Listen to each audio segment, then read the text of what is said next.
17 overturned semis on I-96, as well as multiple cars damaged from the weather event. Several patients were being reported as critical, many more with minor injuries and or no injury. Sadly, one fatality was reported on scene when a 40-year-old male subject from the Grand Rapids area was found deceased in his vehicle.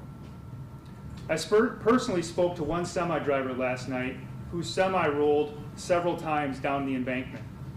He relayed to me that as the storm approached, he pulled over, stopped, literally felt the cab of his semi compress, and his entire semi went airborne with a 62,000-pound payload. Status as of now at 15:30 hours, I-96 eastbound was reopened at 12:57 hours. There are still numerous power outages in rural Ingham County. This includes many stoplights continuing to be out. Please remember that when a stoplight is no longer functioning or out, you must treat it as a four-way stop. And interestingly enough, coming from the scene to do this press conference today, I counted tens of cars that simply didn't stop at stoplights when they're no longer functioning. This is a very labor resource intensive event, and the last thing we need is to be responding to accidents that just simply don't need to happen. Please drive with caution as some roads are still impassable. There are hundreds of personnel still on the ground surveying damage, clearing roadways, and assisting those in need. It is important to mention that we also had another significant weather-related crash last night. At 23:54 hours in front of 5670 Kinnegill Road, it appears the driver swerved to avoid some downed power lines, then crashed into some trees. At least one of the occupants in this crash was critical, and life flight was called to fly him to a local hospital. I'd like to take a second to thank our partners who are still out working trying to mitigate the situation. NISA, SESA, MMR Ambulance, other fire and medical first responders, the Michigan State Police, Michigan State Police Motor Carrier, and other local law enforcement who work tirelessly through the night and continue to at this moment. I would also like to thank the Michigan Department of Transportation, multiple towing services, including multiple heavy-duty wreckers from all over the state, helping to upright these 17 damaged and overturned semis.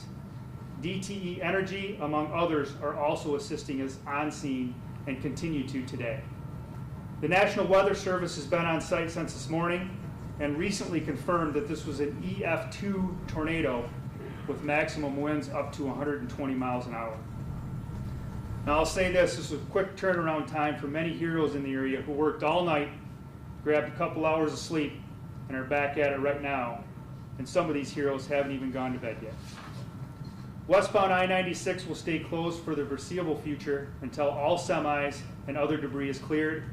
I was just notified that we will likely have to close eastbound again for a period of time to fix a power line that was destroyed during the tornado. If at all possible, stay away from the I-96 and M52 intersection until further notice. With that, I'd like to turn it over to Chief Yans to talk about his perspective from the fire service. Chief? Hello, my name is Michael Yans. I'm the Director and Fire Chief for NISA, which stands for Northeast Ingham Emergency Service Authority. At approximately 9:44 p.m. last night, we received the first call for what we refer to as a pin-in accident, which means the occupants are entrapped. As we continue to assess the damage, as the sheriff spoke, we counted about 17 semis that I'm not going to say were overturned, I'm going to say were tossed around, and that included over 20 cars. We're also notified that a local AFC home had significant damage to their roof. We had 15 residents there. All of what injuries there were very minor. We transported 14 of those patients to Dobie Road and one to a hospital. We have many other minor injuries. Again, as the sheriff stated, we do, I believe, still have some critical injuries. At one point last night, we were working on 4 different extrication incidents, which means occupants were entrapped and we were working to get them out. I do just want to give a huge thank you to the Ingham County Sheriff's Office, MMR Ambulance, Meridian Fire, Dansville Fire, Stockbridge Fire. I also want to give a big thank you to CATA. Without them helping us haul the residents from the AFC home and some other people around, we might still be out there transporting them with ambulances. Also MSP, MDOT, the Road Commission. We've had Consumers Energy, DTE. They're out there working really hard. And also several different tow companies. I'm probably forgetting somebody, but this was just a great organization of resources for Ingham County to be able to handle the situation. We assessed the damage probably about somewhere between 5 and 8 miles long. And again, they're still out there cleaning up. We do have a significant amount of down power lines, not just in our area, but across Ingham County. A lot of them right now are not charged, but as they start to come on and activate more transformers, those lines will become energized. So please, please stay away from any power lines, whether it looks like they're live or not.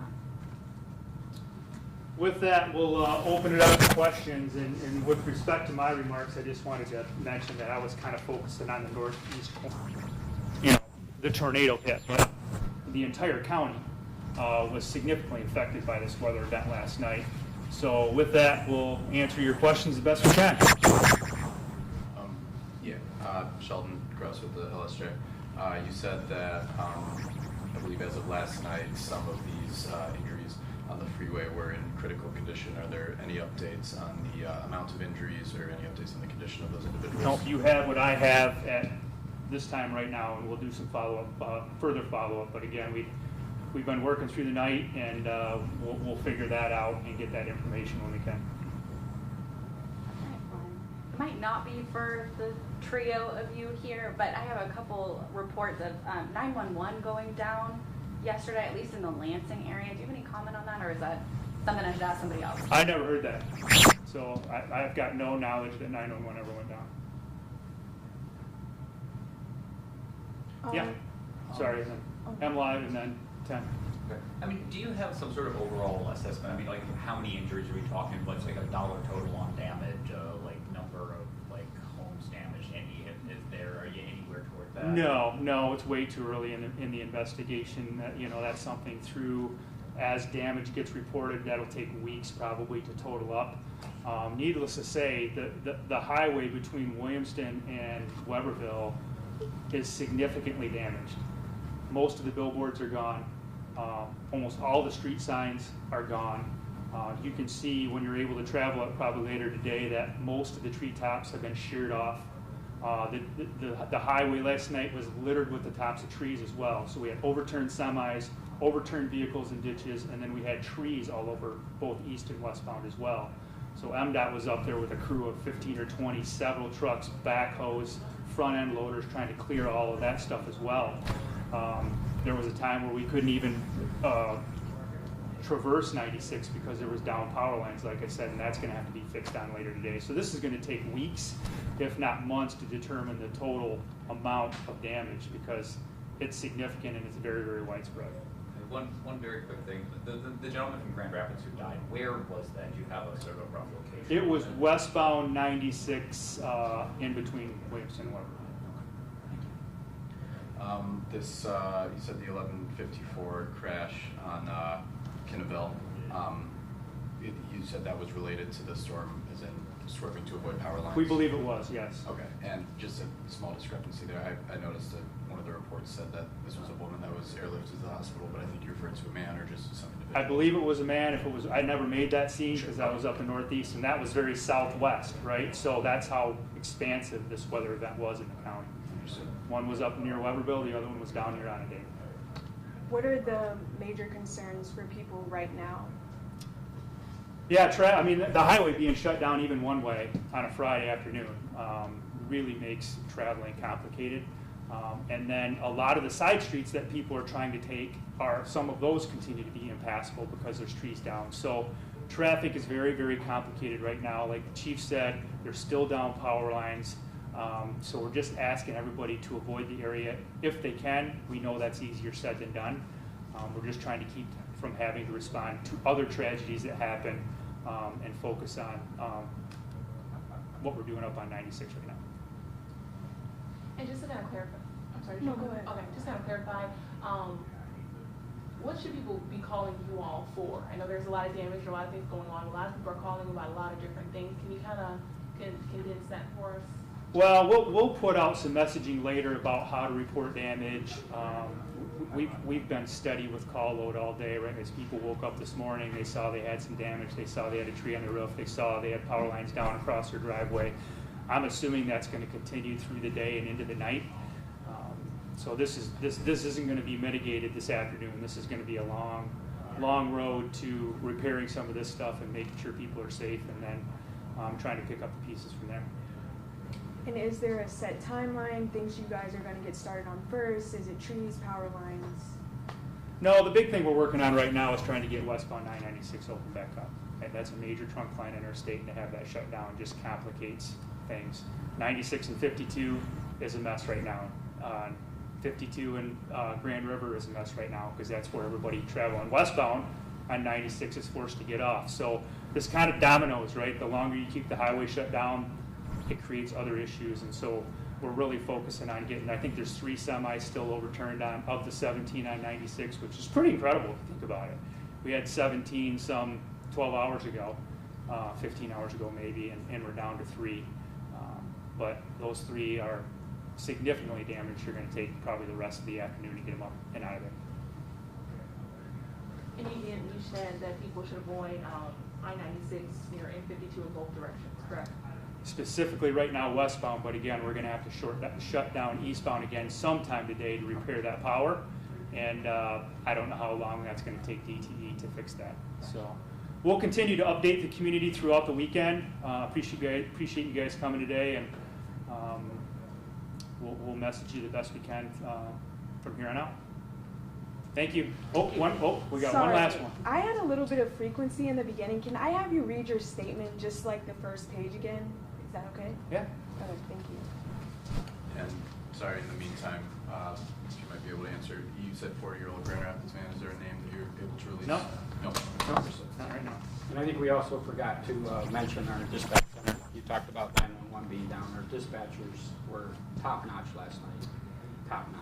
Yeah, thanks for that reminder. You know, we always call our dispatchers the hidden heroes, and of course I knew I was going to forget somebody, and I forgot to mention them, but certainly they weren't forgotten last night. They did tremendous work. So last night around 9 p.m. a line of strong thunderstorms was heading towards Ingham County. At 21:26 hours, the Ingham County Sheriff's Office Emergency Management Division activated tornado sirens countywide due to reported 80-mile-per-hour straight-line winds heading east into Ingham County from Eaton County.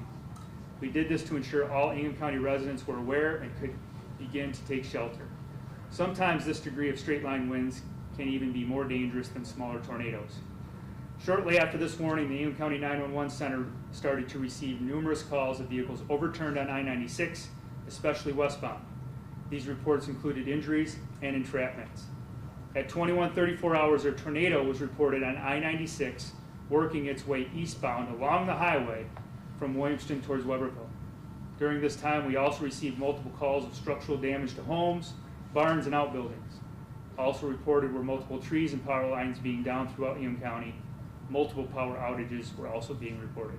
Good? Okay. All right. Thanks for coming. Appreciate it. Thank you.